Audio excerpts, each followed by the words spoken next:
بسم اللہ الرحمن الرحیم الصلاۃ والسلام علیک یا رسول اللہ وعلی آلک وصحابک یا حبیب اللہ۔ اللہم صلی علی محمد وآل محمد، اللہم صلی علی محمد وآل محمد، اللہم صلی علی محمد وآل محمد۔ رب اجعلنی مقیم الصلاۃ ومن ذریتی ربنا وتقبل دعا ربنا اغفر لی ولوالدی وللمؤمنین یوم یقوم الحساب۔ یہ وہ مشہور دعا ہے جو عموماً مسلمان 5 وقت نماز میں پڑھتا ہے، اور وہ جلیل القدر پیغمبر اللہ کے خلیل حضرت ابراہیم علیہ السلام کی دعا ہے، اور آپ کی بے شمار دعائیں قرآن حکیم میں واضح، فصیح اور بلیغ جوامع الکلم کے ساتھ دعائیں موجود ہیں۔ یہ وہ مشہور دعا ہے جو ہر مومن مسلمان اپنی نماز میں پڑھتا ہے۔ اس کے پڑھنے سے اپنی اور اپنے والدین کی بخشش کا ذریعہ بنتا ہے، اور اپنی بخشش کے ساتھ اپنے والدین کی بخشش کے لیے دعا کرنا گھر میں خیر و برکت، رزق، مال و اولاد کی فراوانی کے لیے بہترین دعا ہے۔ بندے کے گھر میں جب کوئی مصیبت، جب کوئی آفت، جب کوئی رزق کی تنگی، جب کوئی بندش، جب کوئی رکاوٹ، پریشانی، بیماری آ جائے تو وہ غور و فکر کرے کہ کہیں میرے والدین کی خدمت میں کوئی کمی، کوئی کوتاہی، کوئی گستاخی تو نہیں ہوگی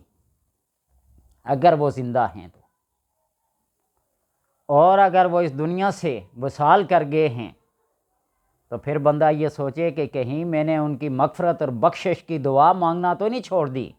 جس کی وجہ سے میرے رزق میں، میرے مال میں، میری اولاد میں، میرے گھر بار میں، میرے کاروبار میں کمی آ گئی۔ والدین جب موجود ہوں تو یہ کائنات کی سب سے بڑی نعمت ہیں۔ ان کی دعائیں اولاد کے لیے تیر بہدف ہے، اور جب وہ اس دنیا سے چلے جائیں تو پھر بھی اولاد ان کی بخشش کے لیے دعا کر کے اپنی تمام رکاوٹوں کو، اپنی تمام مشکلوں کو، اپنی تمام حاجات کو، اپنی تمام روحانی ترقیوں کو پا سکتی ہے۔ یہ والدین کی عظمت ہے۔ والدین کی عظمت کے موضوع پر فضائل کسی سے ڈکے چھپے نہیں ہیں، تو لہٰذا اپنی ہر نماز میں جب یہ دعا پڑھتے ہیں، اللہ مجھے اور میرے والدین کو بخش دے، وللمؤمنین، اور تمام مسلمان مومنون کو بخش دے، یوم یقوم الحساب، جب کہ حساب و کتاب کا دن قائم ہوگا، اس دن نفسا نفسی کا عالم ہوگا۔ آج کی مانگی ہوئی دعائیں کل کام آئیں گی، ذخیرہ ہے۔ تو لہٰذا ہر وہ شخص جو اپنے گھر بار میں، مال و اولاد میں، کاروبار میں خیر و برکت کا متمنی ہو تو اس کو اپنے والدین کی خدمت کرنی چاہیے، اور اگر وہ اس دنیا سے چلے گئے ہیں تو ان کی بخشش اور مغفرت کی دعا مانگنی چاہیے کہ اللہ تبارک و تعالی ان کے صدقے سے تمام رکاوٹوں کو، مشکلوں کو دور کر کے روحانی ترقیاں عطا کر کے رزق، مال و اولاد میں خیر و برکت عطا کرتا ہے۔ یہ حضرت ابراہیم علیہ السلام کی وہ مشہور دعا ہے۔ رب ہب لی حکما والحقنی بالصالحین واجعل لی لسان صدق فی الآخرین واجعلنی من ورثۃ جنت نعیم۔ یہ بھی حضرت ابراہیم علیہ السلام کی دعائیں ہیں۔ رب حبلی حکم والحقنی بالصالحین وجعلنی لسان صدق فی الآخرین، صدق سچائی اور حکم معتبر، وجعلنی من ورثۃ جنات نعیم، یہ جنت نعیم کا وارث ہونا۔ یہ دعائیں مانگنا انسان کے اپنے فائدے کے لیے ہیں، اور وہ دعا جو سب سے مشہور دعا ہے، جو کائنات کے تاجدار کے لیے، کائنات کے امام کے لیے، جس کی کائنات بھی مرہون منت ہے، تاجدار انبیاء محمد مصطفیٰ صلی اللہ علیہ وسلم کے لیے دعا مانگی، ربنا وابعث فیہم رسولا منہم، اے اللہ ان کے اندر ایک ایسا رسول مبعوث فرما، یتلو علیہم آیاتک، جو تیری آیات کو پڑھ پڑھ کر ان کے تلاوت کرے، پڑھ پڑھ کر سنائے، وَيُعَلِّمْهُمُ الْكِتَابَ وَالْحِکمَةَ، اور کتاب و حکمت کی ان کو تعلیم دے، وَيُزَکِّیہم، اور ان کو پاکیزہ کرے، اِنَّکَ أَنْتَ الْعَزِیزُ الْحَکیم، تو ہی غالب حکمت والا ہے۔ جس طرح حضرت عیسیٰ علیہ السلام نے نبی اکرم صلی اللہ علیہ وسلم کے آنے کی خوشخبری دی، اور یہ وہی بشارت ہے، یہ وہی دعا ہے جو کائنات کے سردار کے لیے ہے، ربنا وابعث فیہم رسولا، اللہ اس امت کے اندر ایک ایسا رسول مبعوث فرما جو تیری آیات کو، تیری کتاب کو، تیرے کلام کو پڑھ پڑھ کر سنائے، حکمت کی باتیں سکھائے، ان کو برائیوں سے، خطاؤں سے اور بے راہ روی سے یوں ایسے رائے راست پہ لائے، ان کو پاکیزہ کر کے۔ یہ ابراہیم علیہ السلام کی دعا ہے۔ یہ دعائیں جب انسان اپنے بزرگوں کے لیے، اپنے والدین کے لیے، اپنے پیٹھ پیچھے مسلمان بھائیوں کے لیے دعائیں مانگتا ہے تو اللہ تبارک و تعالیٰ کبھی رد نہیں کرتے اس دعا کو۔ کسی بھی مسلمان کی پیٹھ پیچھے دعا کی جائے،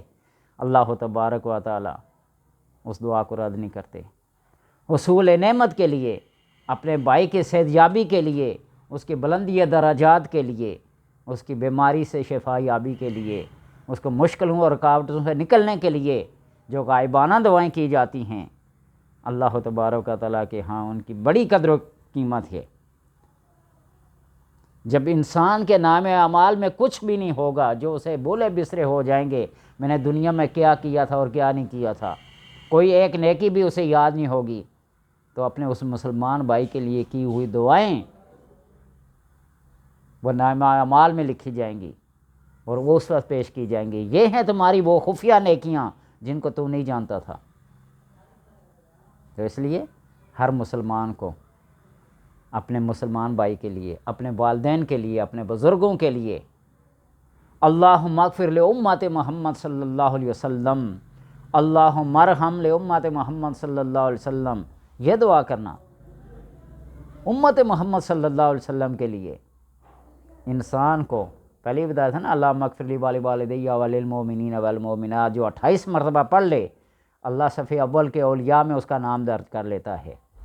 اور جو اسی طرح امت محمد کی مغفرت اور بخشش اور رحم کے لیے دعا کرتا ہے تو اللہ تبارک و تعالیٰ اس کو وہ غائبانہ حکمتیں، وہ دل کی نورانیت، وہ دل کی تمانیت، وہ روشن دماغی اور روشن خیالی عطا کرتا ہے کہ جس کا کوئی حساب و شمار نہیں۔ قبرستان سے گزرتے ہیں نا تو کہتے ہیں السلام علیکم یا اہل القبور انتم لنا سلفا ونحن لکم لاحقون۔ تو ایسی دعائیں جب کی جاتی ہیں نا تو اللہ کے حضور بڑی مقبول ہوتی ہیں، بہت مقبول ہوتی ہیں۔ تو لہٰذا جس نے اپنے گھر بار، کاروبار، خیر و برکت کے لیے یہ طلب ہو، یہ خواہش ہو، تو وہ اپنے والدین کی بخشش کے لیے دعا کرے، اگر وہ دنیا سے چلے گئے ہیں۔ نہیں تو زندہ ہیں تو ان کے ادب و احترام میں کوئی کمی، ان کی خدمت میں کوئی کمی، کوئی کوتاہی نہ ہونے دے، اور اگر یہ بھی نہیں تو پھر امت محمد صلی اللہ علیہ وسلم کی بخشش کے لیے، ان کی بہتری کے لیے، ان کی بلندی درجات کے لیے، ان کی روحانی ترقی کے لیے دعائیں کرتا رہے، پیٹھ پیچھے مسلمان کے لیے دعا کرتا رہے، تو اللہ تبارک و تعالی اس کی تمام مشکلوں کو، رکاوٹوں کو دور فرما کر اس کو خود روحانی منزل کا مسافر بنا دے گا۔ اللہ سب کو توفیق دیں۔